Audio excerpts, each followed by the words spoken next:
ஹல்லேலூயா. அநேக மாதங்களுக்கு பின்பாக தேவ சமூகத்தில் எழுந்து நின்று உங்களோடு ஊழியம் செய்யும்படியாக கர்த்தர் இந்த ஸ்லாக்கியங்களுக்காக தேவனுக்கு நன்றி செலுத்துகிறேன். கண்களை மூடி கர்த்தர் மேல் பாராட்டின எல்லா கிருபைகளுக்காகவும் ஈவுகளுக்காகவும் நன்றி உள்ளவர்களாய் இந்த ஆராதனையின் தொடக்கம் முதலில் மட்டும் தேவன் நம்மை நடத்தினாரே. நம்பத்தக்க ஒரு தேவன் உண்டு. அவர் உண்மை உள்ளவர். அவர் பொய் சொல்ல மனிதன் அல்ல, மனவாரம் அனுபவத்தினும் அல்ல. அவர் சொல்லியும் செய்யாதிருக்கிறாரோ, வசனித்தும் நிறைவேற்றாதிருக்கிறாரோ என்று சொல்லி வேதத்தில் பார்க்கிறோமே. அவர் உண்மை உள்ள தேவன். நம்பத்தக்கவர் நீர் ஒருவர்தானே, உண்மையுள்ளவர் நீர் ஒருவர்தானே. நம்பத்தக்கவர் நீர் ஒருவர்தானே, உண்மையுள்ளவர் நீர் ஒருவர்தானே. பொய் சொல்லிட மனிதன் அல்ல, மனம் மாறிட மனு புத்திரன் அல்ல. பொய் சொல்லிட மனிதன் அல்ல, மனம் மாறிட மனு புத்திரன் அல்ல. செய்வதை தடுப்பவன் யாரும் இல்லை, நீ செய்வதை தடுப்பவன் யாரும் இல்லை. எல் ஷடாய் தெய்வமே, சர்வ வல்லமை உள்ளவரே, தெய்வமே என்னை பெருக செய். எல்லாரும் இணைந்து என்னோட சேர்ந்து எல் ஷடாய் தெய்வமே, சர்வ வல்லமை உள்ளவரே, தெய்வமே என்னை பெருக செய்பவரே. என் வாழ்க்கை பயணமெல்லாம் முன் செல்லும் மகிமையின் மேகமே. தள்ளாடி நான் நடக்கும் போது என்னை தாங்கிடும் கரம் நான் கண்டேனே. என் வாழ்க்கை பயணமெல்லாம் முன் செல்லும் மகிமையின் மேகமே. தள்ளாடி நான் நடக்கும் போது என்னை தாங்கிடும் கரம் நான் கண்டேனே. எல்லா இயேசுக்கு சித்தனா முடிந்ததே, ரெஹபோ தொடங்கினதே. எல்லா இயேசுக்கு சித்தனா முடிந்ததே, ரெஹபோ தொடங்கினதே. எல் ஷடாய் தெய்வமே உள்ளவரே, தெய்வமே என்னை பெருக செய்பவரே. எல் ஷடாய் தெய்வமே, சர்வ வல்லமை உள்ளவரே, தெய்வமே என்னை பெருக செய்பவரே. அப்பமான என் ஆரம்பத்தை சம்பூரணமாய் மாற்றினீ. நான் கண்ணீரோடு விதைத்ததெல்லாம் கம்பீரமாய் அறுக்க செய்தி. அப்பமான ஆரம்பத்தை சம்பூரணமாய் மாற்றினீ. நான் கண்ணீரோடு விதைத்ததெல்லாம் கம்பீரமாய் அறுக்க செய்தி. இந்த குறைவெல்லாம் நிறைவாக்கி வறட்சி செழிப்பாக்கி வாழ்நாளெல்லாம் போஷிப்பி. இந்த குறைவெல்லாம் நிறைவாக்கி வறட்சி செழிப்பாக்கி வாழ்நாளெல்லாம் போஷித்தி. எல் ஷடாய் கரங்களை தட்டி சர்வ வல்லமையுள்ளவரே, தெய்வமே என்னை பெருக செய்பவரே. எல் ஷடாய் தெய்வமே, சர்வ வல்லமையுள்ளவரே, தெய்வமே என்னை பெருக செய்பவரே. ஏசாயா 46 அதிகாரம் 4 வசனம். எல்லாரும் சேர்ந்து வாசிக்கலாம். ஏசாயா 46:4.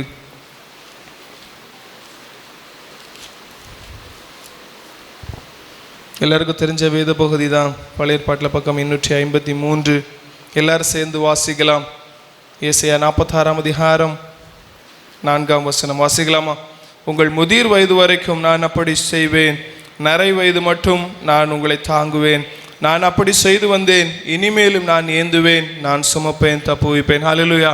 இந்த காலைவெளியிலே தேவன் நம்மோடு பேசும்படியாய் தாங்குகிற தேவன் என்று கண்களை மூடி, ஆண்டவரே இம்மட்டும் வழி நடத்தின தேவன், நீ தாங்குகிற தேவனாய், ஆண்டவரே முதிர் வயது மட்டும் தாங்குவேன்னு சொன்னீங்களே அப்பா, நீங்கள் தாங்குகிற தேவனாய் எங்கள் மத்தியில் வெளிப்படும்படி செபிக்கிறோம்.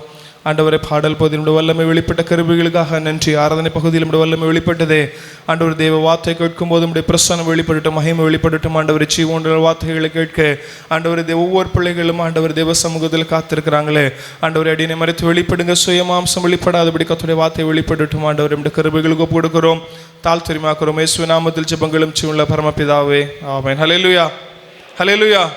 சந்தோஷமா இருக்கிறீங்களா? ஹல்லேலூயா. எளிமையான வார்த்தைகள், நீங்கள் கேட்ட வார்த்தைகள் தான். மறுபடியும் ஒரு விஷயம் உங்கள் மத்தியில் ஞாபகப்படுத்தலாம் என்று ஆசைப்படுகிறேன்.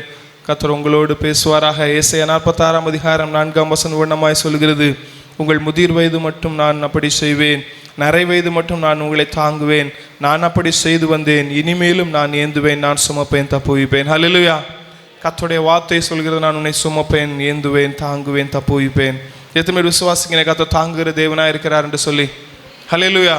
எல்லாருடைய வாழ்க்கையிலும் கர்த்தர் தாங்குகிறவராக இருக்கிறார், அப்படிதானே? யார் தாங்குவா? யார் தாங்குவா? ஒருத்தர் பலமாக இருந்தால் பலவீனரை தாங்குவாங்க, அப்படிதானே? ஒரு வசனம் கூட வாசிக்கலாமா? நீதிமொழிகள் 18 அதிகாரம் 14 யாராவது வசனம் மைக்கில் வாசித்தீங்கன்னா கொஞ்சம் சந்தோஷமாக இருக்கும். நீதிமொழிகள் 18:14. மனுஷனுடைய ஆவி அவன் பலவீனத்தை தாங்கும், முறிந்த ஆவி யாரால் தாங்கக்கூடும்? முறிந்த ஆவி யாரால் தாங்கக்கூடும்? ஒரு விஷயம் கூட வாசிக்கலாமா? மனுஷனுடைய ஆவி அவன் பலவீனத்தை தாங்கும், முறிந்த ஆவி யாரால் தாங்கக்கூடும்? சில பலவீனமான காரியங்கள் இருக்கும்போது மனுஷனால் தாங்க முடியும், ஆனால் அவனுடைய ஆவி முறிந்து போகுமே, ஆனால் அவனால் கூட அவனை தாங்க முடியாமல் போய்விடும். சில நேரங்களில் நான் இருக்கிறேன், இல்லை என் பலம் இருக்குது, இல்லை என் பணம் இருக்குது, நான் என்ன பார்த்துக்கலான்னு சொல்கிற அதே வாய் தான் ஒரே ஒரு ஸ்ட்ரோக் வந்தால் போதும் அவங்களால தாங்க முடியாது. அவங்களுடைய பலம் குன்றினவர்களாய், அவங்களுடைய ஆவி குன்றினவர்களாய் மாறும்போது அவர்களாலே அவங்கள தாங்கக்கூடாமல் முடியும். ஆனால் பாருங்கள், ஒரே ஒரு மாத்திரமே உண்டு, அவரால் தாங்கிக் கொள்ள முடியும். அதே இயேசு கிறிஸ்து தான் நமக்கு சொல்றார், உங்களையும் என்னையும் தாங்க அவர் போதுமானவராக இருக்கிறார். ஹல்லேலூயா. எடுத்தவங்க வாசிக்கலாம். ஏசாயா 59 அதிகாரம் 16. ஏசாயா 59:16. ஒருவனும் இல்லை என்று கண்டு விண்ணப்பம் பண்ணுகிறவன் இல்லை என்று ஆச்சரியப்பட்டார். ஆனால் அவருடைய புயமே அவருக்கு ரட்சிப்பாகி அவருடைய நீதியே அவரை தாங்குகிறது. 63 அதிகாரம் 5. ஏசாயா 63:5. நான் பார்த்தேன், துணை செய்வார் ஒருவரும் இல்லை, தாங்குவார் ஒருவரும் இல்லை என்று ஆச்சரியப்பட்டேன். அப்பொழுது என் புயமே எனக்கு ரட்சிப்பாகி என் உக்கிரமே என்னை தாங்கிற்று. பாருங்க, கர்த்தராகிய இயேசு கிறிஸ்துவை பற்றின தீர்க்கதரிசன வார்த்தைகள் இது வெளிப்படுத்துகிறது. ஏசாயா தீர்க்கதரிசி பார்த்து கொண்டு இருக்கும் போதே கர்த்தருடைய வார்த்தை வெளிப்படுகிறது. இயேசுவை பற்றிய தீர்க்கதரிசனம். அவர் சிலுவையில் மரண பரியந்தம் தொங்கும் போது அவர் அடிக்கப்பட்டவராய், உங்களுக்காகவும் எனக்காகவும் கல்வாரி சிலுவையிலே அடிக்கப்பட்டவராய் தன்னுடைய ஜீவனை ஒப்பு கொடுக்கும் போது அவரை தாங்கிக் கொள்ள யாருமே இல்லைங்க. ஆனால் ஒன்னே ஒன்று அவர் பார்த்து கொண்டு இருக்கும்போது என்ன வெளிப்படுது பாருங்க, அவருடைய புயமே அவருக்கு ரட்சிப்பாகி அவரை தாங்குகிறவரை மாறினாராம். மனுஷனுடைய ஆவி அவனுடைய பலவீனத்தை தாங்கும், ஆனால் முறிந்த ஆவியால் அவனுடைய பலவீனத்தை தாங்க கூடாமல் போகும். ஆனால் பாருங்க, மரண பரியந்தம், சிலுவையின் மரண பரியந்தம் கர்த்தருடைய ஆவியானவரை அவரை தாங்க கூடுமானால் அதே ஆவியானவர் தான் இன்றைக்கும் வாக்குத்தத்தம் பண்ணியிருக்கிறார், உங்களையும் என்னையும் அவர் தாங்க போதுமானவராக இருக்கிறார். ஹல்லேலூயா. விசுவாசிக்கிறவங்க மாத்திரம் கரங்களை உயர்த்தி, கர்த்தர் என்னை தாங்குகிற தேவனாய் இன்றைக்கும் வெளிப்பட்டு கொண்டிருக்கிறார் என்று சொல்லி அறிக்கை பண்ணுவோம். ஆண்டவரே, நீர் எங்கே தாங்குகிற தேவன் என்பதை நாங்கள் அறிக்கை பண்ணுகிறோம். இந்த காலை வேளையிலே பரிசுத்த ஆவியானவர் நம்மளோடு இருப்பார். ஆனால் கர்த்தராகிய இயேசு கிறிஸ்துவை தாங்கின அதே தேவன் நம்மையும் தாங்க போதுமானவராக இருக்கிறார். ஹல்லேலூயா. எத்தனை பேர் விசுவாசிக்கிறீங்க கர்த்தர் நம்மை தாங்குகிறவர் என்று சொல்லி? ஹல்லேலூயா. பாருங்க, எப்பமெல்லாம் கர்த்தர் தாங்குவார், ஏதாவது சொல்ல முடியுமா? உங்களுடைய வாழ்க்கை அனுபவத்தில், எல்லாருடைய அனுபவத்திலையும் கர்த்தர் தாங்கியிருப்பார் இல்லையா? தாங்கிறதுனா என்ன? தாங்கி பிடிக்கிறதுனா, ஒரு ஆள் பலமாக இருக்கிற ஆட்கள் பலவீனமாக இருக்கிறத தாங்கி பிடிப்பாங்க. ஒருவேளை பணத்திலையா இருக்கலாம், செல்வத்திலையா இருக்கலாம், படிப்பிலையா இருக்கலாம், ஏதோ ஒரு காரியத்தில் குடும்பத்தில் உயர்ந்த நபர்களாக இருக்கலாம். மற்றவர்களை, அவர்கள் மாத்திரம்தான் மற்றவர்களை தாங்க முடியும். ஒரு பலவீனனை தாங்க முடியாது, அப்படி தானே? ஒரு ஆள் நடக்க முடியாத ஆள் ஒரு நடக்க முடியாத ஆளை தாங்க முடியுமா? இல்லை ஒரு பார்வையற்ற சகோதரன் முன்னால் போகிற ஆளை பிடிச்சி தான் போக முடியும் இல்லையா? அப்போ ஒரு பலமுள்ள மனுஷனாய் நமக்கு முன்பாய், பலமுள்ள ஒரு துணையாய், பலமுள்ள ஒரு நண்பனாய் நம்மை தாங்குகிற தேவன் நம்ம கூட எப்போதுமே இருக்கிறார். ஹல்லேலூயா. பாருங்க, அந்த தேவன் தான் நம்மை தாங்க போதுமானவராக இருக்கிறார். எப்பமெல்லாம் கர்த்தர் நம்மை தாங்குகிறார்? ஏதாவது சொல்லுங்களேன். இல்லைன்னா சண்டே கிளாஸ் டீச்சர்ஸ்லேருந்து ஆரம்பிச்சிருவோம். சொல்கிறீங்களே எப்போல்லாம் கர்த்தர் நம்மை தாங்குகிறார்? கொஞ்சம் சத்தமாக சொல்லுங்களேன். சொல்லுங்கள், கேட்கல. பலவீனத்தை தாங்குகிறாருன்னு சொல்கிறீங்களா? வேற கொஞ்சம் சொல்லுங்கள். உங்களுக்கு கர்த்தர் தாங்கியிருப்பார்ல. நீங்கள் கடந்து வந்த பாதைகளை கர்த்தர் திரும்பி பார்க்கும்போது ஒருவேளை நம்மளால் முடியாமல் இருந்திருக்கலாம், வாக்கு பண்ணினவங்க செய்ய முடியாமல் இருந்திருக்கலாம். அந்த இடத்துல கர்த்தர் நம்மை தாங்கினார் இல்லையா? பரவாயில்ல, எழுதி கொள்ளுங்க. முதலாவது சங்கீதம் 3ஆம் அதிகாரம் 5ஆம் வசனம். சங்கீதம் 3:5. எப்பமெல்லாம் கர்த்தர் தாங்குவார் என்று சொல்லி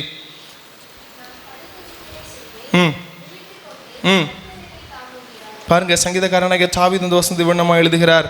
நான் படுத்து நித்திரை செய்தேன், விழித்து கொண்டேன், கர்த்தர் என்னை தாங்குகிறார். பாருங்க, தூக்கத்திலையும் தாங்குகிற தேவனாய் நமக்கு அவர் வெளிப்படுகிறார். ஹல்லேலூயா. எத்தனை பேர் விசுவாசிக்கிறீங்க? ஒருவேளை சங்கீதக்காரனாகிய தாவீது ஈஸியாக தூங்கினார்னு நினைச்சிங்களா? அந்த இடத்துல அந்த சங்கீதத்தில் முதல் அந்த தலைப்பை வாசித்தீங்கன்னா, தாவீது தன் குமாரன் அப்சலோமுக்கு தப்பி ஓடுகையில் பாடின சங்கீதம். பாருங்க, இன்னைக்கு ராத்திரி என் பையன் என் கழுத்தை வெட்டிடுவாங்கிற சூழ்நிலை மேல அவர் தூங்கி இருக்கிறாருங்க. அந்த நேரத்தில் கூட கர்த்தர் தாங்க போதுமானவராக இருக்கிறார். நம்மளை சுற்றிலும் பிரச்சனைகள், போராட்டங்கள் விரட்டி கொண்டே இருக்கும்போது நாம் எதை குறிச்சும் கலங்க தேவையில்லைங்க. நம்ம சுகமாய் நித்திரை பண்ணினாலும் கூட கர்த்தர் அங்கே நம்ம தாங்க போதுமானவராக இருக்கிறாராம். ஏன்னா கர்த்தர் தமக்கு பிரியமானவர்கள் நித்திரை அளிக்கிறார். பாருங்க, சில போராட்டங்கள், பிரச்சனைகள் நிமித்தமாய் அநேகருக்கு நித்திரையே வருவதில்லை, தூக்கமே வரல. ஆனால் சங்கீதக்காரனாகிய தாவீது பாருங்க, கர்த்தரோடு கூட இருக்கிறதுனால அவருக்கு ஒரு நிச்சயம் இருந்தது, கர்த்தர் என்னை தாங்குகிற தேவனாக இருக்கிறார். ஹல்லேலூயா. பாருங்க, அவருக்கு ஒரு நம்பிக்கை இருந்தது. சங்கீதம் 30ஆம் அதிகாரம் 5ஆம் வசனம். சங்கீதம் 30:5. அவருடைய கோபம் ஒரு நிமிஷம், அவருடைய தயவோ நீடிய வாழ்வு. சாயங்காலத்திலே அழுகை தங்கும், விடியற் காலத்திலே களிப்பு உண்டாகும். பாருங்க, சங்கீதக்காரனாகிய தாவீதுக்கு ஒரு நம்பிக்கை இருந்தது. அவர் ஒருவேளை கோபப்பட்டாலும் கூட அது ஒரு நிமிஷம் தான். ஆனால் அவருடைய தயவோ நீடிய வாழ்வு. சாயங்காலத்தில் ஒருவேளை அழுகை இருக்கலாம், ஆனால் விடியற் காலத்தில் ஒரு களிப்பு நமக்காக காத்து கொண்டு இருக்கிறது. அதனால தான் தாவீது, சங்கீதக்காரனாகிய தாவீது நிச்சயமாய் சொல்றான், நான் சுகமாய் தங்கி தூங்கினேன். ஏன்னா நான் விழித்து கொள்ளும் போது கர்த்தர் என்னை சுகமாய் தாங்கி கொண்டிருந்தார் ராத்திரி முழுவதும். ஏன்னா களிப்பு இருப்பது உண்மை, உண்மையாக நமக்கு முன்பாக களிப்பு வைத்திருக்கிறார். ஆனால் நம்ம கடந்து போகிற பாதைகள் கண்ணீரும் கஷ்டமும் நெருப்புமாய் இருந்தாலும் கூட அவர் நம்மை தாங்குகிற தேவனாய் அந்த களிப்பு கொண்டு போய் விட முடியும் என்ற நம்பிக்கை தாவீதுக்குள்ள இருந்தனால தான் அவன் சுகமாய் நித்திரை பண்ணினான். பாருங்க, சங்கீதம் 41ஆம் அதிகாரம் 1 மற்றும் 2 நீங்க வாசிக்கும் போது, சங்கீதம் 41 1 மற்றும் 2 நீங்க வாசித்தீங்கன்னா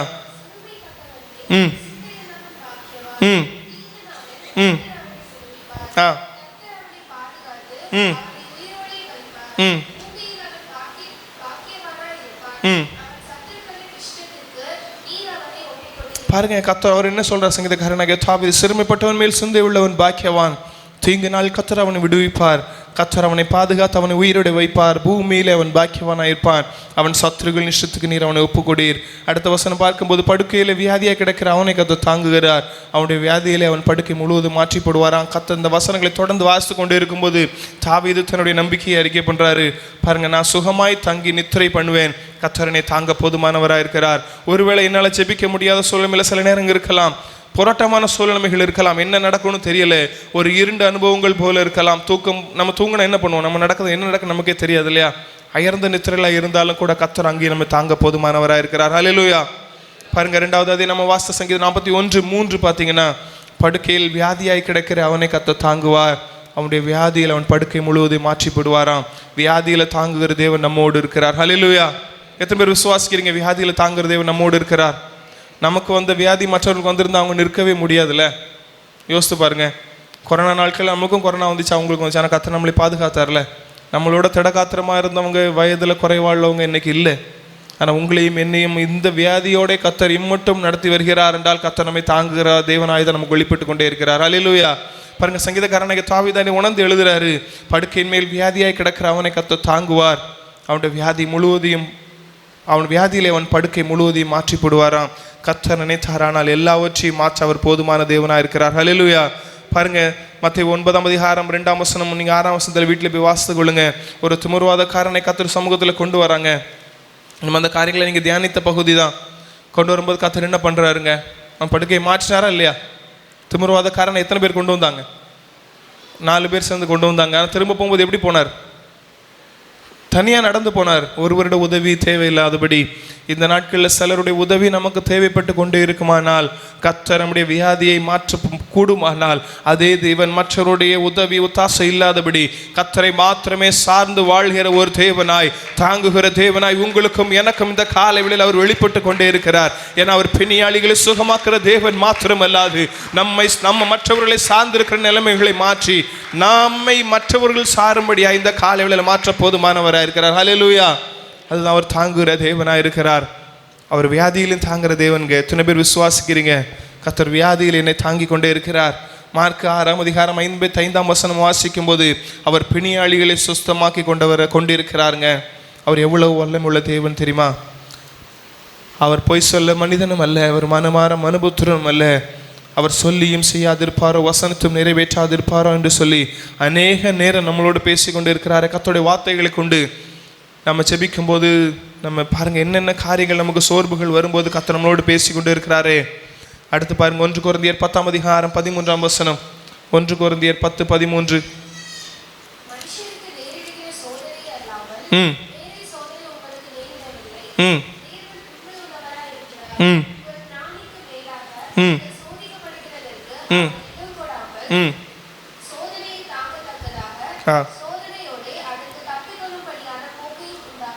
ஆமென், ஹல்லேலூயா. அவர் சோதனையை நமக்கு தாங்குகிற தேவனாய் இருக்கிறார்.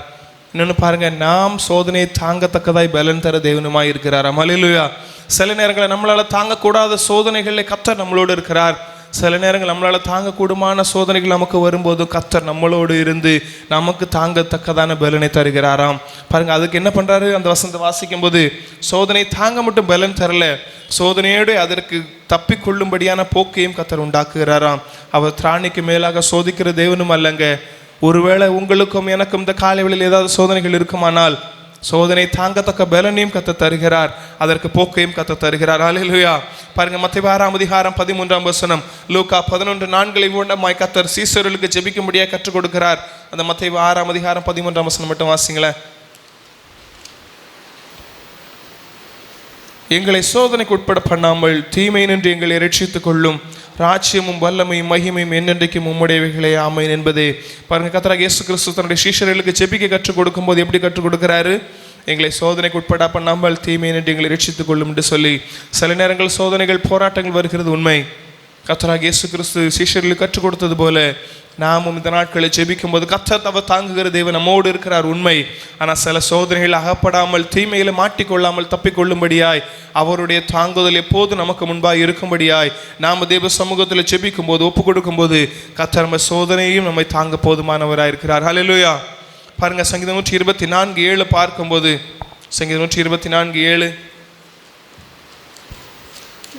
வேடனுடைய கண்ணிக்கு தப்பின குருவியை போல நம்முடைய ஆத்மா தப்பிச்சு, கண்ணி தெரிந்தது நாம் தப்பினோம். பாருங்க, சில நேரங்கள் நமக்கு முன்பாக இருக்க வேடன் விரித்த வலை போல, கண்ணி போல நமக்கு தெரியாத சூழ்ச்சிகரமான சோதனைகள், போராட்டங்கள் நமக்கு முன்பாக இருக்கலாம். கர்த்தராகிய இயேசு கிறிஸ்து சீஷர்களுக்கு ஜெபம் பண்ண கற்றுக் கொடுத்தது போல அனுதினமும் நாம் சோதனையில் விழா பண்ணாதபடி தீமையிலிருந்து ரட்சித்துக் கொள்ளும் என்று சொல்லி நாம் ஜெபித்து கொண்டே வரும்போது பாருங்க, சங்கீதக்காரன் எழுதினது போல வேடருடைய கண்ணிக்கு தப்பின குருவியை போல நம்முடைய ஆத்மா தப்பிச்சு கண்ணி தெரித்தது நாம் தப்பினோம். பாருங்க, நமக்கு முன்பாக ஒருவேளை நம்ம கண்களுக்கு மறைவான கண்ணிகள் வைத்தாலும் அவற்றிலிருந்து கண்ணி தெறிக்க பண்ணும்படியாய், நம்முடைய கால்கள் கண்ணியில் அகப்பட பண்ணாமல் சோதனையிலிருந்து நாம மேற்கொள்ளும்படியாய், சோதனையிலிருந்து நம்ம ஜெயிக்க முடியாது நம்ம தாங்குகிற தேவன் நம்ம எப்போதும் கூட இருக்கிறார். ஹல்லேலூயா. பாருங்க, லூக்கா 22 எழுதுறவங்க எழுதி கொள்ளுங்க. லூக்கா 22 31-32 அந்த பகுதி முழுவதும் நீங்க வீட்டில் போய் வாசித்து கொள்ளுங்க. சீமோன் பேதுருவை அதாவது சொலவில் புடைக்கும்படி பிசாசானவன் அவரிடத்துல பெர்மிஷன் கேட்கிறான்.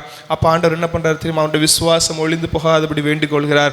சில நேரங்களில் நமக்கு நேராக சோதனைகள், போராட்டங்கள் வரும்போது என்னுடைய பிள்ளை இதில் விழுந்து விடக்கூடாது என்று சொல்லி அவர் நம்மை விட கருத்தாய், கவனமாய் நமக்காக விண்ணப்பம் பண்ணுகிற தேவனாய், பரிந்து பேசிக்கொள்கிற பிதாவினிடத்தில் பரிந்து பேசிக்கொள்கிற தேவனாய் இன்றைக்கும் உங்களுக்காகவும் எனக்காகவும் அவர் தாங்குகிறார், வெளிப்பட்டு கொண்டே இருக்கிறார். ஹல்லேலூயா.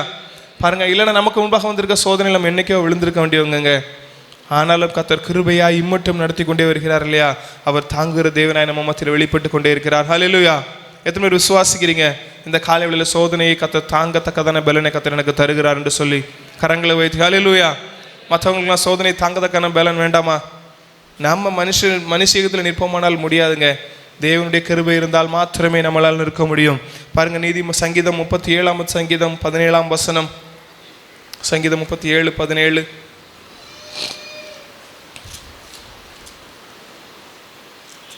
சங்கீதம் 37:17. துன்மார்க்கருடைய புயங்கள் முறியும், நீதிமான்களையோ கர்த்தர் தாங்குகிறார். பாருங்க, துன்மார்க்கனுடையும் கர்த்தர் நீதிமான்களை கர்த்தர் தாங்குகிற தேவனாக இருக்கிறார். இன்றைக்கு உங்களையும் என்னையும் கர்த்தர் நீதிமானாய் மாற்றினார். எவ்வளவு கிருபை தெரியுமாங்க. இந்த உலகத்தில் அநேகர் கிடைக்காத பாக்கியம் கர்த்தர் உங்களையும் என்னையும் நீதிமானாய் மாற்றியிருக்கிறார். எவ்வளவு நல்ல தேவன் தெரியுமா. நீதிமான்களை தாங்குகிற தேவன். பாருங்க, 2 பேதுரு 2 அதிகாரம் 8 வசனம் 9 வசனத்தில் நீங்கள் வாசிக்கும்போது, 2 பேதுரு 2 அதிகாரம் 8 வசனம் 9 வசனம் கொஞ்சம் வேகமாக வாசிக்க முடியுமா? நாள்தோறும் அவர்களுடைய அக்கிரம கிரியைகளை கண்டு கேட்டு நீதியுள்ள தன்னுடைய இருதயத்தில் வாதிக்கப்பட்ட நீதிமானாகிய லோத்தை அவர் ரட்சித்திருக்க, கர்த்தர் தேவ பக்தி உள்ளவர்களை சோதனை நின்று ரட்சிக்கவும், அக்கிரமக்காரரை ஆக்கினைக்குள்ளவர்களாக நியாய தீர்ப்பு நாளுக்காக வைக்கவும் அறிந்திருக்கிறார். போதும் பாருங்க, தேவன் ரட்சிக்க போதுமானவராக இருக்கிறார். லோத்து நீதிமானாக இருந்தவன் கூட அந்த பட்டணம் முழுவதும் அழிக்கப்படும் போது கர்த்தர் லோத்துவையும் அவனுடைய குடும்பத்தையும் அவனுடைய பிள்ளைகளையும் கர்த்தர் பாதுகாக்க போதுமானவராக இருந்தாருங்க.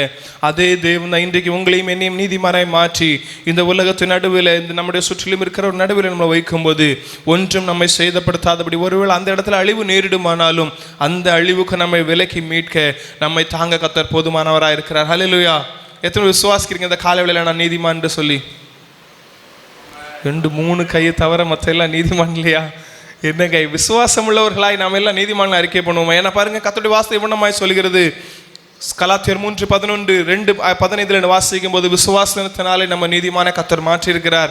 பரிசுத்த ஆவியானவர்கள் நம்ம நீதிமானாய் மாற்றியிருக்கிறார். இயேசு கிறிஸ்துவின் ரத்தத்தினால நம்ம நீதிமானாய் மாற்றியிருக்கிறார். பின்ன ஏன் நமக்கு சந்தேகம்? கர்த்தர் நம்ம நீதிமானாய் மாற்றியிருக்கிறார் இல்லையா? ரட்சிக்கப்பட்ட எல்லாருமே கர்த்தர் நீதிமானாய் மாற்றியிருக்கிறார். ஹல்லேலூயா. பாருங்க, அப்போ கர்த்தர் நம்மை தாங்குவாரா இல்லையா? தாங்குகிற தேவனாய் தான் இருக்கிறாருங்க. நாம தான் சில நேரங்களில் கர்த்தர் தாங்குவாரா இல்லையான்னு சொல்லி நம்ம மனுஷங்களை நாடி போகிற சூழ்நிலைகள் இருக்கு. ஆனால் இல்லை, லோத்துவை ரட்சிக்க கர்த்தர் போதுமானவர் இருப்பார். ஆனால் இன்னொரு வசனத்தில் இவனமாய் சொல்கிறது, கர்த்தர் ஆபிரகாமின் நிமித்தம் லோத்துவை பாதுகாத்தாராம். அதே தேவன் இன்றைக்கு உங்களை நீதிமானாய் ரட்சித்து வைத்திருப்பார். ஆனால் உங்கள் நிமித்தம் உங்களையும் உங்களுடைய குடும்பங்களையும் உங்களுடைய பிள்ளைகளையும் பாதுகாக்க தாங்க கர்த்தர் போதுமானவராக இருக்கிறார். ஹல்லேலூயா. பாருங்க, நீதிமொழிகள் 12:21 பார்க்கும்போது நீதிமானுக்கு ஒரு கேடுமே வராதான். இன்னொரு வசனம் வண்ணமாய் சொல்கிறது, அவருடைய நீதிமன்ற சந்ததி ஒரு துண்டு அப்பத்துக்கு இறந்து தெரிந்தது இல்லையா? கர்த்தர் உங்களை நீதிமானாய் உண்மையாய் மாற்றியிருப்பாரே, ஆனால் உங்களையும் உங்கள் தலைமுறைகளையும் பாதுகாக்க கர்த்தர் அவர் போதுமானவராய் இன்றைக்கும் அவர் உயிரோடு இருக்கிறார். ஹல்லேலூயா. பாருங்க, கர்த்தர் தாங்குகிற தேவராய் இருக்கும்போது நீதிமான்களை கர்த்தர் தாங்குகிறார். இன்னும் 2 காரியங்களை பார்த்து விட்டு நம்ம அடுத்த பகுதிக்கு நேராக கடந்து செல்லலாம். பாருங்க, அவர் விழுகிறவனையும் தாங்க போதுமானவராக இருக்கிறார். சங்கீதம் 37:23-24 நீங்கள் வாசிக்கும் போது, நல்ல மனுஷனுடைய நடைகள் கர்த்தரால் உறுதிப்படும், அவனுடைய வழியின் மேல் அவர் பிரியமாயிருக்கிறார், அவன் விழுந்தாலும் தள்ளுண்டு போவதில்லை, கர்த்தர் தமது கையினாலே அவனை தாங்குகிறார். பாருங்க, கர்த்தர் தம்முடைய கரத்தினாலே விழுகிறவனை தாங்க கர்த்தர் போதுமானவராக இருக்கிறார். பாருங்க, சிம்சன் தன்னுடைய வாழ்க்கையில் விழுந்து போனது உண்மை. ஆனால் தேவ சமூகத்தில் ஒப்பு கொடுக்கும்போது மறுபடியும் தாங்கி தூக்கவில்லை. அதே தேவன் இன்றைக்கு உயிரோடு இருக்கிறார். சில நேரங்கள் அவன் நீதிமானாய் கர்த்தருக்கு உண்மையாய் நடக்க வேண்டும் என்று சொல்லி பிரயாசப்படும் போது சில நேரங்களில் தவறின நாட்கள் உண்டு, விழுந்த நாட்கள் உண்டு. ஆனால் விழுகிறவனையும் கர்த்தர் தாங்க போதுமானவராய் தான் இருக்கிறாருங்க. அவர் மனுஷன் அல்ல, மனமாற அவர் மனுபுத்திரனும் அல்ல, அவர் தேவன், அவர் உண்மை உள்ளவராய். ஒருவேளை நாம மனமாறி திரும்பி விடலாம், ஆனால் அவர் வாக்கு பண்ணின தேவன், அவர் உண்மையில் பிசகாத தேவன். அவர் தாவீதுக்கு சொன்ன வாக்கு நிறைவேற்றும் அளவும் அவர் உண்மையில் பிசகாமல் உண்மை உள்ளவராய் இருந்த அதே தேவன் இன்றைக்கும் ஒருவேளை நாம் விழுந்து போகிற சூழல் மேல கடந்து செல்வோமே, ஆனால் நம்மை அவர் தாங்க போதுமானவராய் இருக்கிறார். ஹல்லேலூயா. பாருங்க, சங்கீதம் 145:14 வசனம். சங்கீதம் 145:14. கர்த்தர் விழுகிற யாவரையும் தாங்கி மடங்கடிக்கப்பட்ட யாவரையும் தூக்கி விடுகிறார். ஒருவேளை விழுகிற சூழ்நிலையில் இருக்கிற சகோதரர்களுக்காக, சகோதரிகளுக்காக, மற்ற குடும்பங்களுக்காக நீங்க விண்ணப்பம் பண்ணி கொண்டே இருக்கிறீங்களோ, உங்களுடைய ஜெபத்தையும் அவர் கேட்க போதுமானவராக இருக்கிறார். பாருங்க, கர்த்தர் விழுகிற யாவரையும் தாங்கி மடங்கடிக்கப்பட்ட யாவரையும் தூக்கி விடுகிற தேவனாயிருக்கிறார். இந்த நாள் காலை வெளியில ஒருவேளை என்னுடைய குடும்பங்கள் துரத்தப்பட்ட அனுபவங்கள்ல இல்லைன்னா விழுந்து நிலைமையில் இருக்கிறோமே என்று சொல்லி அங்கலாய்த்து கொண்டு இருப்பீர்கள். ஆனால் இல்லைன்னா நீங்க யாருக்காக ஜெபம் பண்ணி கொண்டு இருக்கிறீங்களோ அந்த குடும்பங்கள் அப்படிப்பட்ட சூழ்நிலையில் இருக்குமே, ஆனால் நீங்கள் காலங்கவோ பயப்படவோ தேவையில்லை. தாங்குகிற தேவன் நம்மை தாங்க அவர் போதுமானவராய் இருப்பார். ஆனால் அவர்களையும் தாங்கி தூக்கிவிட கர்த்தர் போதுமான தேவனாயிருக்கிறார். ஹல்லேலூயா. ஹல்லேலூயா. நம்ம இத்தனை காரியங்கள் பார்த்தோம் இல்லையா? கர்த்தர் இன்னும் சொல்லுங்க, எது வரைக்கும் கர்த்தர் நம்மை தாங்குவார்? இல்லை எப்போல்லாம் கர்த்தர் நம்மை தாங்குவார் சொல்லுங்களேன். கேட்கல. மரண பரியந்தம் தாங்குவார். எப்போதுலேருந்து? நம்ம வாசன வசனம் எப்போ தாங்குவார் நம்மளை? கேட்கல. சொல்லுங்க, எப்போதுலேருந்து எப்போ வரைக்கும் தாங்குவார்? இன்னையிலிருந்து மரணம் வரைக்கும் தாங்குவார்னு சொல்றீங்களா? ஏசாயா, நம்ம வசனத்துக்கு வாங்க. ஏசாயா 46ஆம் அதிகாரம் 3ஆம் வசனம் 4ஆம் வசனம். கொஞ்சம் மைக்கில் சத்தமாக வாசிங்க. ஏசாயா 46 3 4. ம் ம் ம் ம் ம் ஆ ம் ம் ம் ம் ம் ஆ ம் ம் ஆ பாருங்க, இந்த கர்த்தருடைய வார்த்தை என்ன சொல்கிறது? முதலாம் அந்த 3ஆம் வசனம் கடைசி பகுதியிலிருந்து பாருங்களேன். தாயின் வயிற்றில் தோன்றினது முதல் உங்களை ஏந்தி, தாயின் கற்பத்தில் உற்பத்தியானது முதல் உங்களை தாங்கினேன். பாஸ்ட் டென்ஸ்ல, அதாவது இதுக்கு முன்னால் வரைக்கும் கர்த்தர் நம்மளை தாங்கினார். அதோடு நின்று விடுவாரா? இல்லை. அடுத்த வசனம் பாருங்க. உங்கள் முதிர் வயது வரைக்கும் நான் அப்படி செய்வேன், நரை வயது மட்டும் நான் உங்களை தாங்குவேன். நான் அப்படி செய்து வந்தேன், இனிமேலும் நான் ஏந்துவேன், நான் சுமப்பேன், தப்புவிப்பேன். ஒருவேளை நிறைய வயதுன்னு சொல்லிட்டா சிலருக்கு நல்ல இளநரெல்லாம் வருதுல, அப்போ இது வரைக்கும் தான் தாங்குவாரா? அப்படி இல்லை. கர்த்தருடைய வார்த்தை ஒரு உறுப்பு கூட மாறாதுங்க. அந்த வசனத்தை பாருங்க. உங்கள் முதிர் வயது வரைக்கும் நான் அப்படி செய்வேன், நரை வயது மட்டும் நான் உங்களை தாங்குவேன். ஒருவேளை முதிர் வயது ஆகாமல் நரை மயிர் வந்திருந்தாலும் அப்பவும் உங்களை தாங்க கர்த்தர் போதுமானவராக இருக்கிறார். அவர் முதிர் வயது மட்டும், அதாவது இந்த உலகத்திலிருந்து மாற்றப்படும் நாள் வரைக்கும் கற்பத்தில் இருந்து உருவாக்கின பாதுகாத்த தாங்கி ஏந்தி வழி நடத்தின அதே தேவன் அவர் இந்த உலகத்திலிருந்து மாற்றப்படும் நாள் வரைக்கும் நம்மை தாங்க போதுமானவராக இருக்கிறார். நித்திய காலமாய் பிதாவோடு அவர் வைக்கிற நாள் வரைக்கும், இந்த உலகத்திலிருந்து மாற்றப்பட்டு பிதாவினிடத்தில் செல்கிற நாள் வரைக்கும் அவர் நம் உங்களையும் என்னையும் தாங்க கர்த்தர் போதுமானவராக இருக்கிறார். ஹல்லேலூயா. ஏன்னா சங்கீதக்காரன் ஒரு சங்கீதத்தில் நம்ம எழுதியிருப்பார், 138 நினைக்கிறேன். தாயின் கற்பத்தில் உருவாகும் நாட்கள், நம்முடைய எலும்புகள், நம்முடைய திசுக்கள் எல்லாம் உருவேற்படும் நாட்கள் முதற்கொண்டு அவர் புஸ்தகத்தில் ஆல்ரெடி எழுதி வச்சிருக்கிறாங்க. அவர் அதிசயமாய் பிரமிக்கத்தக்க விதமாய் தாயின் கருவத்தில் நம்ம உருவாக்கின நாட்கள் எல்லாம் அவர் விசேஷித்த விதமாய் அவருடைய புஸ்தகத்தில் எழுதி வைத்திருப்பாரே. ஆனால் இன்றைக்கு நடக்கிற காரியங்கள் எல்லாம் தேவனுக்கு தெரியாமல் ஒன்றுமே நடக்காது. ஆனால் நம்ம நடந்து வருகிற பாதைகள் எல்லாம் நம்மை தாங்க, நம்ம கூட நடக்க, நம்முடைய உற்ற நண்பனாய், சகோதரனாய், நம்முடைய தாயும் தகப்பனுமாய் வழி நடத்த தாங்க ஒரு தேவன் உண்டு. அவர் உங்களையும் என்னையும் ரட்சித்த, உங்களுக்காகவும் எனக்காகவும் கல்வாரி சிலுவையிலே ஜீவனை நீத்த அதே தேவன் அவர் இன்றைக்கும் உயிருள்ளவராய் நம்மை தாங்குகிறவராய் வெளிப்பட்டு கொண்டே இருக்கிறார். ஆனால் நாம தான் சில நேரத்தில் சோர்ந்து விடுகிறோம். ஏன் எனக்கு இந்த பிரச்சனை, ஏன் எனக்கு இந்த போராட்டம் பாடு என்று சொல்லி. ஆனால் இந்த வசனத்தை நம்ம உறுதியாய் பற்றி பிடிப்போமானால், தாயின் கற்பத்தில் உருவாக முன்பே தெரிந்தெடுத்தவர். இன்னொரு வசனத்தில் இவ்வளமாய் சொல்கிறது, தாயின் கருவில் தோன்றும் முன்னே நம்மை பெயர் சொல்லி அழைத்து அறிந்திருக்கிற தேவன் இன்றைக்கு நம்மை தாங்க அவர் போதுமானவராயிருக்கிறார். அவர் முடிவு பரியந்தம் நம்மை நிலைநிறுத்த போதுமானவராயிருக்கிறார். ஹல்லேலூயா, ஹல்லேலூயா. எத்தனை பேர் சந்தோஷமா இருக்கிறீங்க இந்த காலைவெளியில? அவர் தாங்க போதுமான தேவனா இருக்கிறார். ஹல்லேலூயா. ஒருவேளை சிறு வயதாக இருந்தாலும், வாலிப பிரயாசமா இருந்தாலும், முதிர் வயதானாலும், எவ்வகையான சூழ்நிலை நம்ம கடந்து சென்றாலும் நம்ம கர்த்தர் தாங்க போதுமானவராக இருக்கிறார். ஹல்லேலூயா. பாருங்க, எப்படிலாம் நம்ம கர்த்தர் தாங்க முடியும்? எப்படிலாம் தாங்குவார் நினைக்கிறீங்க? சொல்லுங்களேன். கர்த்தர் எப்படிலாம் தாங்குவார் கொஞ்சம் சொல்லுங்களேன். ஒரு பலவீனமாக இருந்தால் ஒருத்தர் கையை பிடிச்சி தாங்குவாங்க, அப்படி தானே? கண்ணு தெரியாத ஆள்லாம் கையை பிடிச்சி கூட்டிகிட்டு போவாங்க. இல்லைன்னா ஒரு பண கஷ்டம்னா பணத்தை கொடுத்து தாங்குவாங்க. இல்லை ஏதோ ஒரு சூழ்நிலை, உங்களுக்காக நான் அந்த காரியத்துக்காக பேசுகிறேன்னு சொல்லி தாங்குவாங்க இல்லையா? சிலர் நினைப்பாங்க, என்னையா மனுஷன் இப்படி தாங்க தான் பொண்டாட்டியா, அப்படிலாம் சொல்லுவாங்களே. கேட்டது இல்லையோ?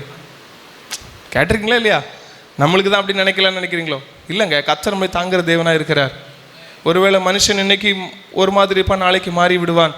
தாங்குகிற மனுஷன் நமக்கு இல்லாமல் இருக்கலாம். ஆனால் உங்களையும் என்னையும் தாங்குகிற தேவன் நம்ம கூடவே தான் இருக்காருங்க. அவர் நம்ம விட்டு மாட்ட முடியாது, நம்மையும் அவரை விட்டு மாட்ட முடியாது. ஹல்லேலூயா. நான் பவுல் அப்போஸ்தலனாகிய பவுல் எழுதியிருப்பார் இல்லையா, என்ன பிரச்சனை போராட்டம் வந்தாலும் கிறிஸ்துவின் அன்பை விட்டு என்ன பிரிக்க மாட்டாது என்று நிச்சயத்திருக்கிறேன். அதே நிச்சயம் உங்களுக்கு நாங்கள் இருக்கிற, அப்படி தானே?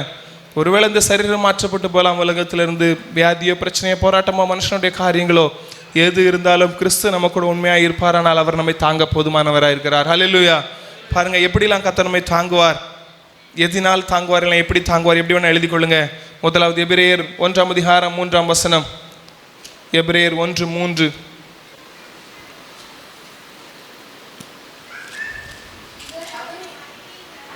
மைக்கில் வாசிங்களா, கொஞ்சம் சத்தமாக சத்தத்தை வைத்து. ஒரு மைக் தான் இருக்கோ, வாசிங்க வாசிங்க. ம் ம் ம் தம்மாலே தாமே ம் ம் ம் பாருங்க, முதலாவது பகுதியை நம்ம பார்க்கும்போது இவர் அவருடைய மகிமையின் பிரகாசமும் அவருடைய தன்மையும் சொருபமாய் இருந்து சர்வத்தையும் தம்முடைய வல்லமையுள்ள வசனத்தினாலே தாங்குகிறவராய். சர்வம்னா என்னங்க? சர்வம்னா என்ன? எல்லாமே அப்படிதானே. சகலமும், சகலம்னா எதெல்லாம் அடங்கும்? இந்த பூமி மாத்திரம் இல்லை, இந்த பூமியை போல எத்தனையோ பெரிய பெரிய கோள்கள் உண்டு. எல்லாமே அவருடைய வசனத்தினால் அவர் பாதுகாத்து கொண்டே இருக்கிறார். வசனத்தினால் எல்லாவற்றையும் தாங்க போதுமானவராக இருக்கிறார். ஆனால் உங்களையும் என்னையும் அவர் உள்ளங்கையில் பொறித்து வைத்து வரைந்திருக்கிறாரே, அவர் நம்மை தாங்க போதுமானவராக இருக்கிறார். அதே வல்லமை உள்ள வசனம், சகலத்தையும் உருவாக்க போதுமான வசனம், சர்வத்தையும் பாதுகாக்க போதுமான வசனம், உங்களையும் என்னையும் தாங்க போதுமானதா இந்த காலை வேளையில் வெளிப்பட்டு கொண்டே இருக்கிறது. ஹல்லேலூயா. சில நேரங்களில் வசனங்கள் நம்ம எப்படிலாம் தாங்கும் தெரியுமாங்க, எப்படிலாம் உருவாக்கும். சோர்ந்து போன நேரங்களில், தேவ சமூகத்தில் காத்திருக்கிற நேரங்கள் எல்லாம் கர்த்தருடைய வசனம் நமக்கு நேராய் வருங்க. யோவான் 12ஆம் அதிகாரம் 38ஆம் வசனத்தில் நம்ம வாசிக்கும் போது, யோவான் 12:38,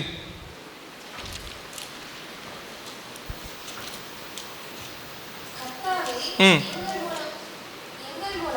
ம்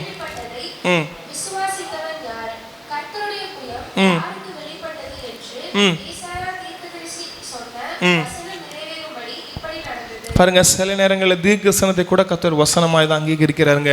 சில நேரங்களில் தேவ சமூகத்திலிருந்து உங்களுக்கு நேராக வருகிற தீர்க்கதரிசன வசனங்கள் உங்களை தேற்றும், உங்களை தாங்கும். நாம ஒப்பு கொடுக்கணும், ஆண்டவரே என்னோடு பேசும், என்னை தாங்குகிற வசனங்கள் உங்களுடைய வார்த்தை சமூகத்திலிருந்து வெளிப்பட வேண்டும் என்று சொல்லி நீங்கள் அங்கலாய்த்து காத்து கொண்டிருப்பீர்களே ஆனால், உண்மையாய் தேவனை நோக்கி காத்து கொண்டிருப்பீர்கள் ஆனால், கர்த்தருடைய வார்த்தை உங்களுக்கு நேராய் தீர்க்க தரிசனமாய் வரும். அந்த வார்த்தைகளை நாம உட்கொண்டு அதை பிடித்து வல்லமையான வார்த்தைகளை எங்களுக்கும் கர்த்தர் தந்திருக்கிறார் என்று சொல்லி நாம் அதை விசுவாசத்தோடு பற்றி கொள்வோமே ஆனால், அந்த வசனம் நமக்காக கொடுக்கப்பட்டிருக்குமே ஆனால், கர்த்தருடைய வார்த்தை தன் வந்த வேலையை செய்து விட்டு தான் அந்த திரும்பி செல்லுமா? அது வெறுமனே திரும்பி செல்லாதுங்க. இன்னொரு வசனத்தில் இப்படி வாசிக்கிறோம் பாருங்க, தீர்க்கதரிசியாகிய சாமுவேலின் வாயிலிருந்து புறப்பட்ட வார்த்தைகள் ஒன்றுமே தரையில் விழப்பண்ணப்படவில்லையா? அப்படின்னா எல்லா வார்த்தையும் அது தான் வந்த காரியத்தை செய்துவிட்டு தான் திரும்ப செல்லும். உங்களுக்கும் அநேக வாக்கு தத்தங்கள் வார்த்தைகளை கர்த்தர் தந்திருக்கலாம். நீங்கள் அதை தேவ சமூகத்தில் வைத்து ஜெபிக்கும் போது தாங்குகிற தேவன் அதை நிறைவேற்ற கர்த்தர் போதுமானவராக இருக்கிறார். ஒருவேளை காலங்கள் போய்கொண்டே இருக்கதே ஆண்டவர் என்று சொல்லி நீங்கள் அங்காலாய்த்து கொண்டு இருக்கும்போது அந்த நேரத்தில் கூட கர்த்தர் வார்த்தையை தந்து தாங்க போதுமானவராக இருக்கிறார். ஹல்லேலூயா. பாருங்க, கடந்த நாட்களில் எங்களுடைய பஹ்ரைன் திருச்சபையில் ஒரு விசுவாசி, நாங்கள் ஒரு சகோதரியை பார்க்க போயிருந்தேன். அப்போ அவங்களுடைய மகளுடைய பிரசவ நாட்கள் நெருக்கி கொண்டு இருக்கிறது. அவங்க ஆலயத்தில் வந்து சொல்கிறாங்க, எங்களுடைய மகளுக்கு இந்த நாளில் பிரசவம் குறிக்கப்பட்டிருக்குது, நீங்கள் ஜெபம் பண்ணிக்கொள்ளுங்க. அவங்களுக்கு வந்து குழந்தை வீக்காக இருக்குது அப்படின்னு சொல்லியிருக்கிறாங்க. ஜெபிக்கிற அநேக சகோதர சகோதரிகள் சொல்லியிருக்காங்க, இல்லை உங்களுக்கு வந்து சிசேரியன் என்ன இருக்கும், ஏன்னா பிள்ளை வந்து வீக்காக இருக்குன்னு சொல்லியிருக்காங்களா அப்படின்னு சொல்லி. ஆனால் அந்த அம்மாவுக்கு கர்த்தர் பேசியிருக்கிறார், உன்னுடைய மகளுக்கு சுகப்பிரசவம் தான் தருவேன் என்று சொல்லி. அந்த அம்மாவுக்கு ஒரு வைராக்கியம், கர்த்தர் என்னோட பேசியிருப்பாரானால் இந்த வார்த்தை நிறைவேறும். ஒருவேளை அவங்க சொன்ன காரியங்கள் அவங்கள மனமடி வாய்க்க இருக்கிறது, சோர்வுக்குள்ளாய் மாற்றிருக்கிறது. ஆலயத்தில் இருக்கும்போது கர்த்தருடைய வார்த்தை அவங்களுக்கு நேராக வந்திருக்கிறது. இதே நான் இன்னைக்கு சொன்ன வார்த்தை, அவர் பொய் சொல்ல மனிதனும் அல்ல, மனமாற மனுபுத்திரனும் அல்ல, அவர் சொல்லியும் செய்யாதிருப்பாரோ வசனத்தையும் நிறைவேற்றாதிருப்பாரோ. பாருங்க, 2 மாதங்கள் கழித்து அவங்க சொன்னாங்க, கர்த்தர் என்னோட பேசியிருக்கிறார், யார் சொன்னாலும் எனக்கு பிரச்சனை இல்லை, நான் ஜெபம் பண்ணுவேன். 2 மாதங்கள் கழித்து 2 நாள் போராட்டத்துக்கு பின்பு அவங்களுக்கு சுகப்பிரசவம் கர்த்தர் கொடுத்தாருங்க. இன்றைக்கும் அவர் கர்த்தருடைய வார்த்தையை கொண்டு பேச தாங்க போதுமானவராக இருக்கிறார். ஆனால் நாம் காத்திருக்க வேண்டிய நாட்களில் தேவ வார்த்தைகள் சில நேரம் சோர்ந்து போகிறது உண்மை. கர்த்தர் மற்றவருடைய வார்த்தை நம்மை குற்றப்படுத்தினது உண்மை. ஆனால் சோர்ந்து விடாதபடி, தளர்ந்து விடாதபடி, அதிலே முடங்கி விடாதபடி தேவ சமூகத்தை வந்து நம்ம காத்திருந்து ஜெபிப்போமே ஆனால் கர்த்தருடைய வார்த்தை நம்மை தாங்க போதுமானதாக இருக்கிறது. நம்ம ஆலயத்தில் தான் ஜெபிக்கணும்னு இல்லை, நீங்கள் எங்கே இருந்தாலும் மனுஷனுடைய வார்த்தைகள் நம்மை குற்றப்படுத்தும் போது, நம்மை தாக்கும் போது, காயப்படுத்தும் போது தேவ சமூகத்திலிருந்து காத்திருந்து ஜெபித்து பாருங்க. இல்லைன்னா சில நேரம் சோர்வுக்குள்ளாகும் போது தேவ சமூகத்திலிருந்து காத்திருந்து ஜெபித்து பாருங்க. ஒருவேளை பாடல் பகுதி மூலமாகவோ, தேவனுடைய வார்த்தை மூலமாகவோ, இல்லைன்னா சின்ன பிள்ளைங்க சொல்ற வார்த்தையின் மூலமாகவோ, இல்லை நாங்கள் பாருங்க சர்ச்சில் சொல்ற கிளாக்ல சொல்ற வசனம் மூலமாகவோ கர்த்தர் நம்மை தாங்க போதுமானவராக இருக்கிறார். உங்களுக்கும் எனக்கும் அவர் உண்மை உள்ள தேவன்க. கழுதையை கொண்டு பேசின அதே தேவன் இன்றைக்கும் நம்மோடு பேச நம்மை தாங்க போதுமான தேவனாய் வெளிப்பட்டு கொண்டே இருக்கிறார். ஹல்லேலூயா. எத்தனை பேர் விசுவாசிக்கிறீங்க கர்த்தர் என்னோடு தாங்குகிற தேவனாய் வெளிப்பட்டு கொண்டே இருக்கிறார் என்று சொல்லி? ஹல்லேலூயா. பாருங்க, ஏசாயா 41ஆம் அதிகாரம் 10ஆம் வசனம். ஏசாயா 41:10.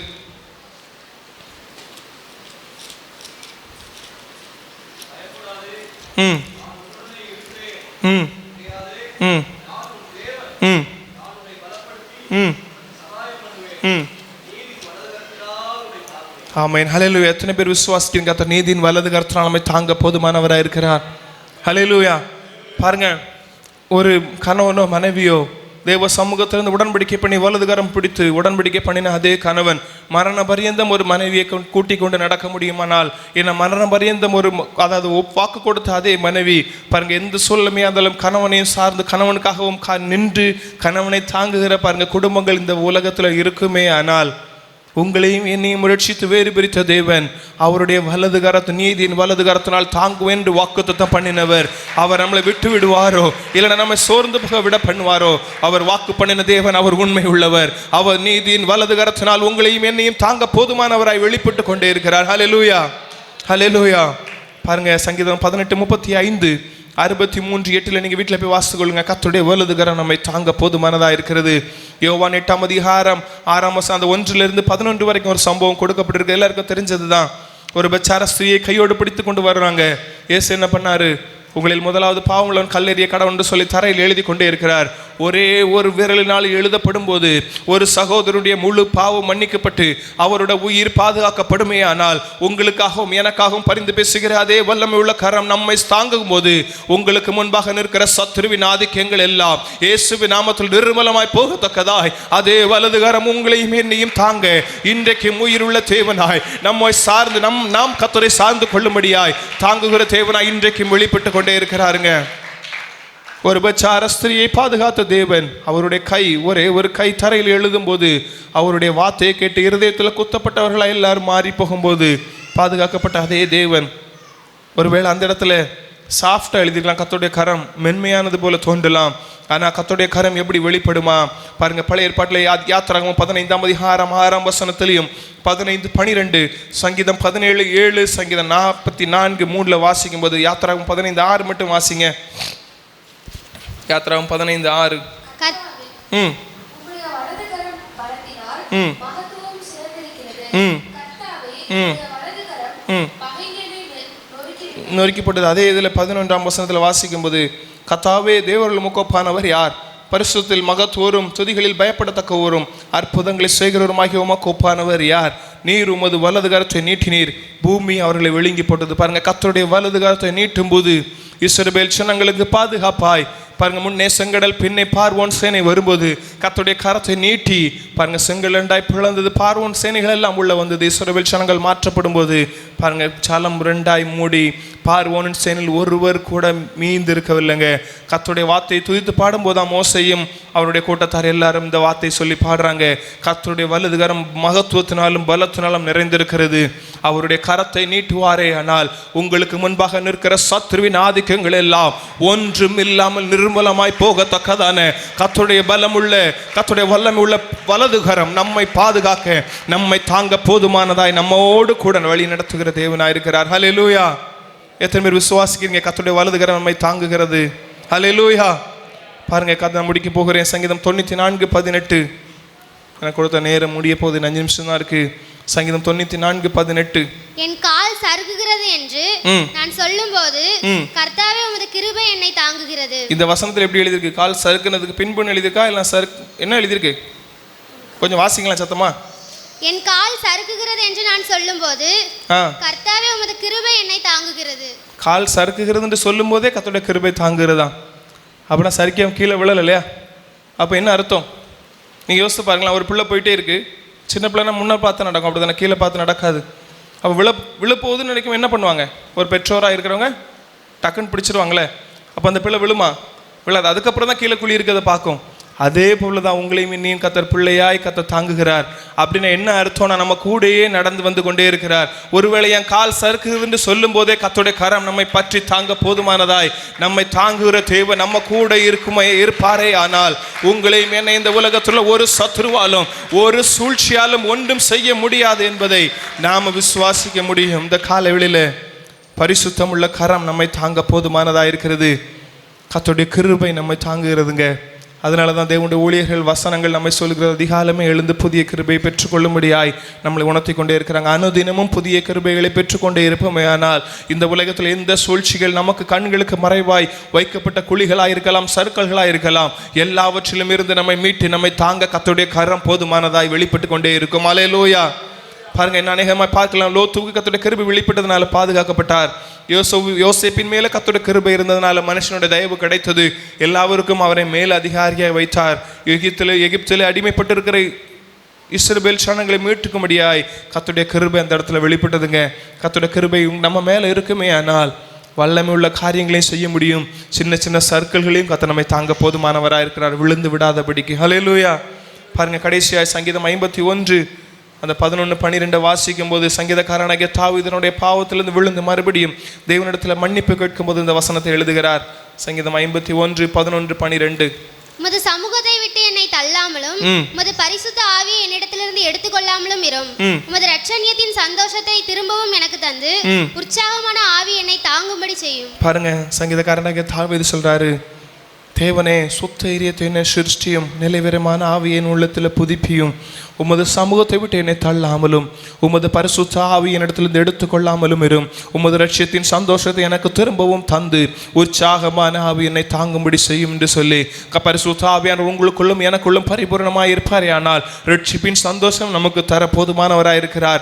அவர் நம்மை உற்சாகமான ஆவியினால தாங்கும்படியாய் போதுமானவராயிருக்கிறார். சில குழப்பமான சூழ்நிலைமைகள், சோர்வான சூழ்நிலைமைகள்ல தெய்வ சமூகத்தில் போய் விடுதலையாய் செபித்து பரிசுத்த ஆவியின் அபிஷேகத்தில் பரிசுத்த ஆவியின் நிறைவில் நீங்கள் செபித்து திரும்பி வரும்போது உங்களுடைய சோர்வுகள் அசதிகள்லாம் மாற்றப்பட்டு ஒரு உற்சாக ஆவி உங்களிடத்துல வெளிப்படுங்க. எத்தனை பேர் இங்கே அனுபவித்திருக்கீங்க தெரியல. ஆனால் நான் சோர்ந்து போன நேரங்களில் அதே ஆலயத்துக்கு கடந்து சென்று நான் வசனங்களை கேட்டு தேவ சமூகத்தில் விடுதலையாய் நம்ம ஆராய்ச்சி திரும்ப வரும்போது நமக்கு இருக்க டென்ஷன், ப்ரெஷர் எல்லாமே மாறி ஒரு சந்தோஷமான காரியம் உண்டாகும். அதே தான் சங்கீதக்காரனாகிய தாவீது அந்த பரிசுத்த ஆவியானவரை அனுபவித்து உணர்ந்ததுனால தான் தன்னிடத்திலிருந்து பரிசுத்த ஆவி மாற்றப்படும் போது தேவ சமூகத்தில் கெஞ்சி கேட்கிறார், ஆண்டவரே பரிசுத்த ஆவி எனக்கு மறுபடியும் தாங்க, எல்லாரும் முழங்கால் படிடலாம். தேவ சமூகத்தில் உற்சாகமான ஆவியை எனக்கு தந்து நிலைவரமான ஆவி என்னிடத்துல தாங்க ஆண்டவரே, உற்சாகமான ஆவி என்னை தாங்கும்படியாய் இரட்சணியத்தின் சந்தோஷத்தை எனக்கு திரும்ப தாங்க என்று சொல்லி தேவ சமூகத்தில் அங்கலாய்த்து கேட்கிற ஆண்டவரே, பரிசுத்த ஆவியான உங்களுக்குள்ளும் எனக்குள்ளும் பரிபூர்ணமாய் வெளிப்படுவாரே. ஆனால் இந்த உலகத்தில் எந்த சூழ்நிலைமையோ, எந்த சோதனையோ, எந்த போராட்டமோ, எவ்வகையான சூழ்நிலைமைகள் நமக்கு எதிர்த்து வந்தாலும் நாம சோர்ந்து விடாதபடி உற்சாகமான ஆவி உள்ளவர்களாய் தேவனுக்கு முன்பாய் நிற்க முடியுமே. ஆனால் பரிசுத்த ஆவியானவர் உங்களுக்குள்ளும் எனக்குள்ளும் பரிபூரணமாய் வெளிப்பட்டால் மாத்திரமே. அதனால இந்த காலை வேளையிலிருந்து தேவ சமூகத்தில் பாருங்க, தேவ ஊழியர்கள் நம்முடைய பரிசுத்த ஆவியின் அபிஷேகம் நடத்தி கொண்டே இருக்கிறாங்க. நாம விட்டு கொடுக்காதே பட்சத்தில் தேவனுடைய பரிசுத்த ஆவி நம்மளுக்குள்ள இறங்கி கிரியை செய்ய முடியாது. பாருங்க, நாம விட்டு கொடுக்க போகிற இந்த காலை வேளையில பரிசுத்த ஆவியை நம்மளை தாங்க வேண்டுமானால் பரிசுத்த ஆவியின் அபிஷேகம் பரிபூரணமாய் இந்த காலை வேளையில நம்ம எல்லாரும் மேலும் ஒன்று போல இறங்கி பரிசுத்த ஆவியானவர் வரும்போது பிலிப்பை வனாந்தரத்துக்கு கொண்டு போன அதே வல்லமை உள்ள தேவன் சின்ன சின்ன சூழ்நிலைமைகளை கூட நம்ம தாங்க போதுமானவராக இருக்க மாட்டாரா? நாம ஏன் கலங்க கொண்டிருக்கிறோம்? சோல் போராட்டமான சூழ்நிலைகள் பாருங்க, நமக்கு நேராக வருகிற பிரச்சனைகளை ஏன் கங்கலங்கி அங்கலாய்த்து அழுது கொண்டிருக்கிறோம்? பரிசுத்த ஆவியானவர் உங்களுக்குள்ளும் எனக்குள்ளும் பரிபூர்ணமாய் இருப்பாரே. ஆனால் கர்த்தருடைய வார்த்தை சொன்னது போல தாயின் கற்பத்தில் உருவாகும் போதே தாங்கி ஏந்தி சுமந்து வழி நடத்தின அதே தேவன் அவர் நரை வயது மட்டும், அதாவது முதிர் வயது மட்டும், மரணம் மட்டும் நம்மை தாங்க போதுமானவராக இருக்கிறார். அந்த காலைகளில் ஒப்பு கொடுப்போமா? எந்த காரியத்தில் ஏதாவது குறைவுள்ளவர்களாக இருப்போமானால் வசனத்தில் சார்ந்து விடாதபடி, நீதிமானாய் மாறாதபடி, கர்த்தருடைய கிருபைகளுக்கு ஒப்பு கொடுக்காதபடி, பரிசுத்த ஆவியானவரை பெற்றுக்கொள்ளாதபடி ஏதாவது தடைகள் இருக்குமே ஆனால் இந்த காலைகளில் ஒப்பு கொடுங்க. ஆண்டவரே உம்முடைய உற்சாக ஆவி என்னை தாங்கும்படி செய்யும் ஆண்டவர். இந்த காலைகளில் ஒருவேளை நாங்கள் பரிசுத்த ஆவியானவரை துக்கப்படுத்தி இருப்போமே ஆனால் இந்த காலைகளில் மன்னித்து மறுபடியும் பரிசுத்த ஆவியானவர் திரும்ப தாங்க. சங்கீதக்காரனாகிய தாவீது கேட்டது போல ஆண்டவர் உம்முடைய சமூகத்தை விட்டு என்னை தள்ளாமலும் உமது பரிசுத்த ஆவியினிடத்திலிருந்து எடுத்துக்கொள்ளாமலும் இரும். உமது இரட்சணியத்தின் சந்தோஷத்தை எனக்கு திரும்பவும் தந்து உற்சாகமான ஆவியனை தாங்கும்படி செய்யுமே ஆண்டவரே என்று சொல்லி கர்த்தரிடத்தில் ஒப்பு கொடுப்போம். ஆண்டவரே உமக்கு நன்றி. இந்த பிரியமான காலை வேளையில ஒப்பு கொடுங்க ஆண்டவரே. கண்களை மூடி தேவ சமூகத்தில் மட்டும் கைவிடாதே, இனியும் கைவிட மாட்டார். இம்மட்டும் கைவிடா தேவன், இனியும் கைவிட மாட்டார். தாயின் வயிற்றில் தாங்கினார், ஆயுள் முழுதும் தாங்குவார். தாயின் வயிற்றில் தாங்குவார். பாடுங்க. தாங்க அப்படி எல்லாரும் எழுப்பி இருப்போமா? ஏந்துவார் என் தெய்வம், அறிக்கை பண்ணுங்கள். தப்புவிப்பார் ஏந்துவார் என் தெய்வம், ஆயன் இயேசு ஆடுனார் ஆதலால் பயமில்லை, பயமில்லை. சாத்தான் பறிக்க முடியாது, சாத்தான் பறிக்க முடியாது. சபிக்கிறேன் இயேசு நாமத்தில், சபிக்கிறேன் இயேசு நாமத்தில். தாங்குவார் தப்புவிப்பார் ஏந்துவார் என் தெய்வம், தாங்குவார் தப்புவிப்பார் ஏந்துவார் என் தெய்வம். இம்மட்டும் கைவிட தேவன் இனியும் கைவிட மாட்டார். இம்மட்டும் கை நல்ல கையை தட்டி ஓ ஓ ஆயுள் முழுதும் தாங்குவார். தாங்குவார் தப்புவிப்பார் ஏந்துவார் நம் தெய்வம், தாங்குவார் தப்புவிப்பார். இயேசு கிறிஸ்து வசனத்தால் எல்லா நாளும் சந்தோஷம். வியாதி வறுமை வேதனை, வியாதி வறுமை வேதனை எதுதான் பிரிக்க முடியுமோ, எதுதான் பிரிக்க முடியுமோ. தாங்குவார் தப்புவிப்பார் ஏந்துவார் என் தெய்வம், தாங்குவார் தப்புவிப்பார் ஏந்துவார் என் தெய்வம். இம்மட்டும் கைவிட தேவன் இனியும் கைவிட மாட்டார், இம்மட்டும் கைவிட தேவன் இனியும் கைவிட மாட்டார். முழுதும் தாங்குவார், ஆயுள் முழுதும் தாங்குவார். ஓ ஆயுள் ஓ தாங்குவார் தப்புவிப்பார். ஆவியில நிரம்பி பாடுங்க, விசுவாச அறிக்கப்படுங்க. அவர் உங்களை தாங்குகிறவர், வசனத்தினால் தாங்குகிறவர். தாங்குவார், நீதியின் வலது கரத்தினால் தாங்குகிறவர். தாங்குவார் தப்புவிப்பார். கர்த்தர் எனக்காய் யுத்தம் செய்வார், கலக்கம் எனக்கு இனி இல்லை. துதித்து துதித்து நாளெல்லாம், துதித்து துதித்து நாளெல்லாம் துரத்திடுவேன் சத்துருவை, துரத்திடுவேன் சத்துருவை. தாங்குவார் தப்புவிப்பார் ஏந்துவார் நம் இயேசு, தாங்குவார் தப்புவிப்பார் ஏந்துவார் நம் இயேசு. தாங்குவார் தப்புவிப்பார் தாங்குவார் தப்புவிப்பார் ஏந்துவார் நம் தெய்வம், தாங்குவார் தப்புவிப்பார் ஏந்துவார் நம் தெய்வம். இம்மட்டும் கைவிட தேவன் இனியும் கைவிட மாட்டார், இம்மட்டும் கைவிட. கருவிலிருந்து கல்லறை வரை தாங்குகிறவர், கருவறையிலிருந்து கல்லறை வரை தாங்குகிறவர், கருவறையிலிருந்து கல்லறை வரை தாங்குகிறவர். தாங்குவார் தப்புவிப்பார் ஏந்துவார் என் தெய்வம், தாங்குவார் தப்புவிப்பார் ஏந்துவார் என் தெய்வம்.